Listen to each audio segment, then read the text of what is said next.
This comes back to what has been on my mind recently, and I've been really reminding myself of consistently, which is that your value as an entrepreneur, especially a visionary big picture entrepreneur, is literally your certainty, Yeah, because your certainty actually if you're certain your team are more productive, that it's invisible value.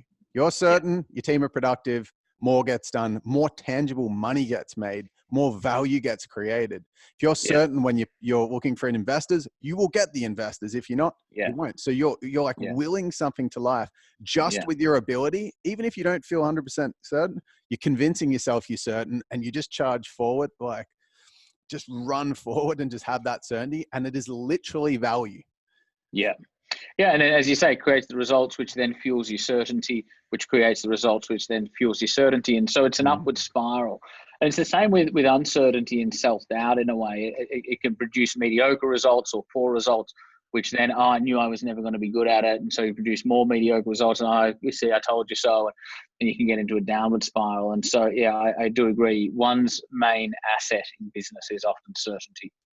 I talk about confidence being in three lenses. There's like physical layer, logical confidence, where you see a reflection of yourself in terms of results and you feel good about it. If the results aren't there, you can feel crap about it. So it's conditional confidence, but it's still real Yeah, confidence. Then there's yeah, emotional confidence, which is unconditional, where you know yourself at a deep level, your strengths and your weaknesses, and you feel unconditionally loving towards who you are at your core. And then yeah, spiritual confidence, which is also unconditional, where you tap into the oneness of the universe and go, well, if I'm oneness and I am the universe, there's just nothing but love there. yeah, And but I feel like what people need initially in business is the physical confidence, and the way to get that is by being very, very quick to implement, quick to fail, and just to be sprinting in one direction, with lots of different ways, shooting like almost like a machine gun, just yeah, initially to get runs on the board. yeah, 100%. And in doing so, you will build your muscle, you will build your self-confidence, you will build your certainty, which will be reflected in your results. And so goes the upward spiral. And I remember for you, I don't know where this is going to go, but when we were catching up, you were mentoring me, and you just gone through the start phase. You just got the notifications that you're about to have the hardest 18 months of your life. And I was like, how do you feel about that? And your response was, well, worst comes to worst, I can just have $1 million consulting business pretty easily, Mm. which is pretty cool. So you kind of Mm. you had that self-worth to know if everything falls apart, at least back myself. Like worst case scenario is X. And I feel that reflecting on worst case scenario can be a powerful tool sometimes. So you actually know what it is that you're being nervous about or worried about. That's the thing, man. You got to put it in perspective. Yeah, I've actually rethought that now. I reckon 3 mil would be my starting point, not a mil. But whether it's 3 mil, whether it's 100 grand, whether it's, you know, you got to understand that right now there are people living in countries that don't have drinking water, that Mm. don't have a bed. When they sleep tonight, they will be worried about who is going to approach them and what's going to happen to them. Tomorrow, they're not going to have food. Their brother and their sister or their parents or all of the above are starving. Like, like the human condition can get really bad in some places of the world. And so if you just if you just chart out that course in terms of worst case scenario, start a business, doesn't work, absolutely fails. Let's say one completely shatters all of their relationship equity, which would never happen unless you're completely unintegral. But let's just assume that happened, and you can never start a business again, and you're unemployable.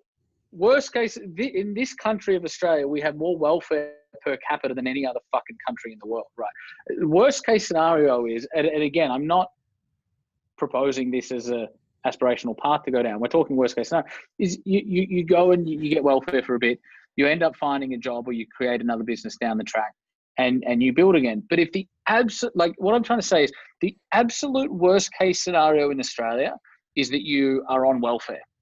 And even by that measure, you are still wealthier than 99% of the world's population. And Mm. so, like, if your worst case scenario, which if you're in Australia, this is true for you, is that you're going to be in you know, the 99.1 percentile rather than the 99.8 percentile, well, Mm. then fucking relax and have a crack. And this is where I feel like the unconditional confidence needs to come in, because most people aren't actually scared of the tangible problem that they're going to find themselves in not having money. They're scared of what people think of them if they find themselves in that tangible situation. And then there's that contrast versus, well, at the moment I have this car, and if I pursue this and I lose the car, what are people going to think of me? And I've been in this position where there's something to lose. Like with winning, I thought if I lost winning and it failed, then I was a failure and everyone was going to find me out for the fraud that I am. And that means you're very tentative and you've got a lot of emotion that goes into every decision. Whereas if you have that unconditional confidence, you can pursue whatever it is that you're doing with at least having self-worth and fulfillment, no matter what. 100%. Very good backup. Yeah, 100%.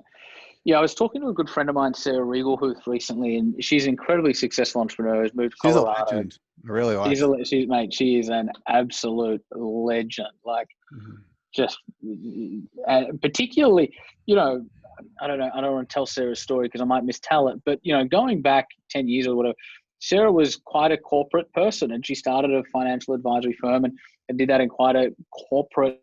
I mean, it was new age and it was innovative and all. But, you know, her and her partner, they wore suits and it was from the outside, it was quite corporate.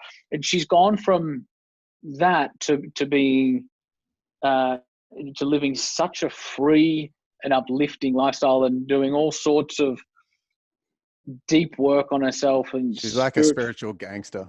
Kind of complete fucking spiritual. Do you know what's interesting? The very first Entourage event that I attended, the Young Convention, she was one of the speakers, and she was actually my favorite speaker because she was most real.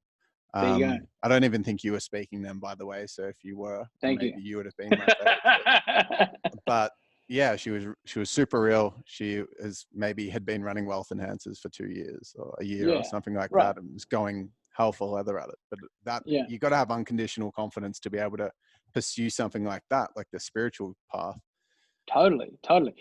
And so where I was going with that, to your point around, you know, my having self-identity caught up in a business, we were just chatting on Zoom for like an hour and a half a couple months ago, and she said, she said, I've got an interesting view on failing as a business. And I said, what is that? And she said, the way I view it is, I am an entrepreneur. This is who I am. It's not something I do. And I can't fail at who I am. And so if I am an entrepreneur and this business fails, well, it just means this business has played its part. I've learned the lesson and I'm moving on to start the next business. And I thought that was such a powerful paradigm. Is I am an entrepreneur. It's who I am. And no one or no thing and no failure, no event, no lack of event could ever take that away from me. And it's such a powerful paradigm to come from, because you can't fail at being who you are, regardless of the failures or the lessons that one might learn along.